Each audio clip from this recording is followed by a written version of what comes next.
This is the story of how I went chasing after yaks and ended up getting a frostbite in Zanskar.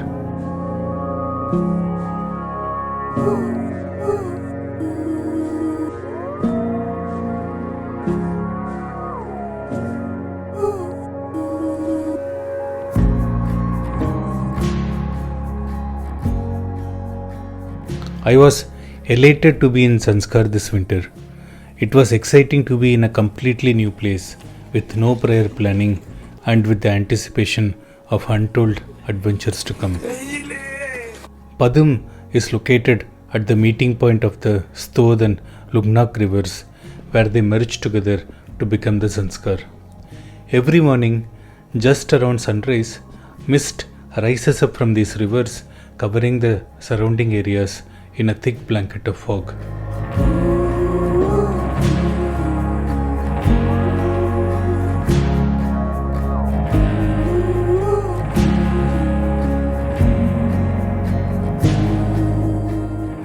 The late December mornings in Padum were bone-chillingly cold, but I did not mind it one bit. It has been a long time since I was this excited about shooting my time-lapse videos, and I thoroughly enjoyed every minute of it.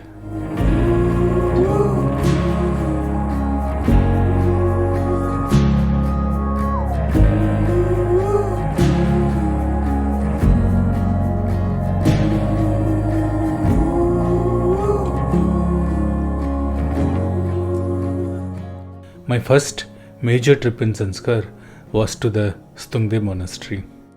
I was introduced to Lama Lotus, who has a beautiful room at the monastery with a bird's eye view of the valley below. It was a stunning setting, and what made it more special was the huge herd of Nabo or blue sheep nonchalantly grazing outside the window. These blue sheep have made their home at the monastery as it provides them a sanctuary from predators such as the snow leopard and wolves.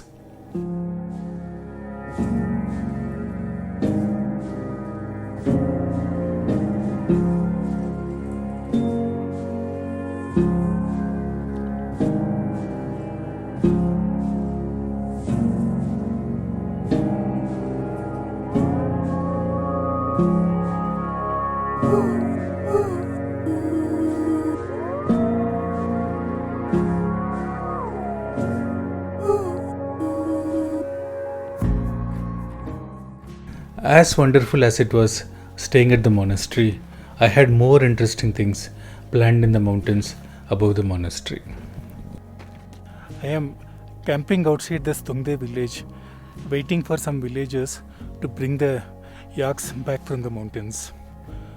So similar to Pin Valley, every year during the summers, they let their yaks graze up in the mountains, and at the beginning of the winter, they go up into the mountains and bring all the yaks back. Actually, they all left 3 days back, and I tried to go with them, but I was not very fit after spending 8 months in lockdown, and I couldn't keep up with them. So I went back to Stungde and came back up here yesterday, and I'm hoping to catch them when they return from the mountains.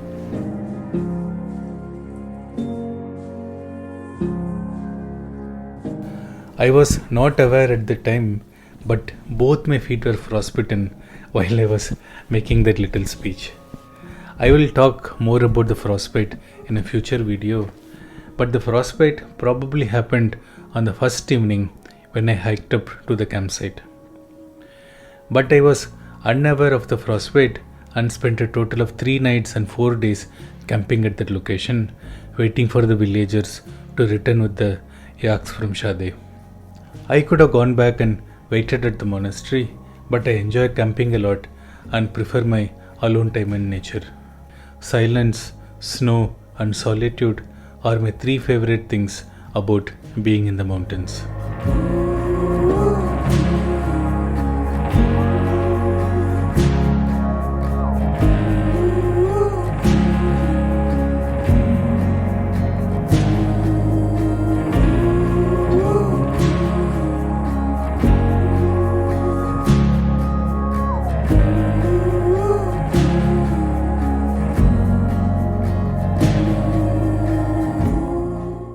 I was joined in the evenings by some friends from the Stungde village who were also keen to document the yak roundup.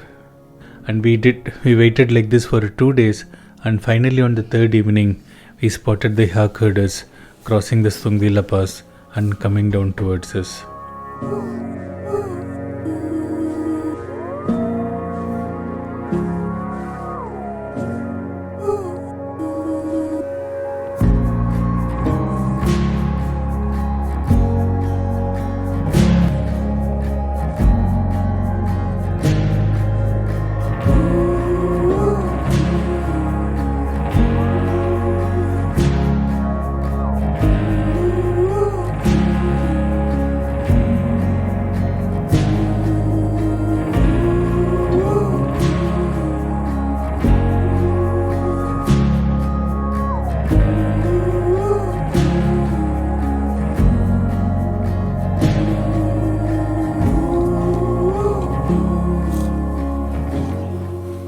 Scenes like this are played out all over Zanskar at the beginning of winters.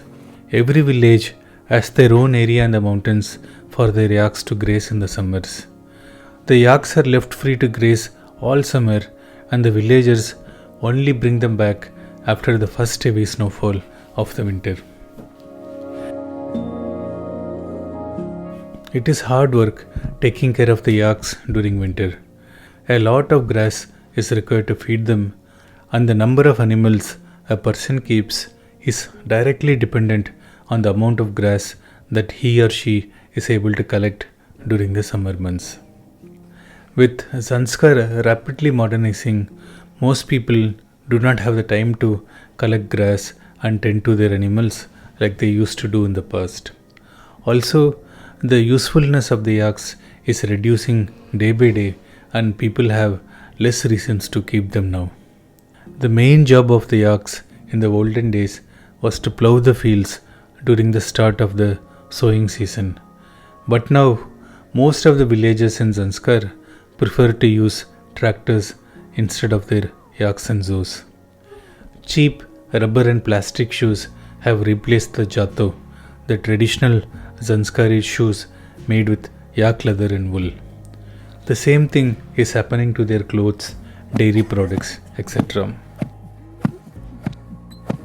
It might sound a bit morbid, but the only real practical purpose for raising yaks these days is for the meat they provide.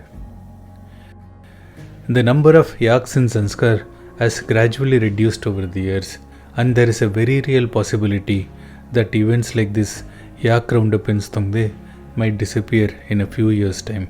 I missed the roundup this year, but I will try my best to be there again next winter. And hopefully next time I would be able to go all the way to Shade and return back with all my toes and fingers intact.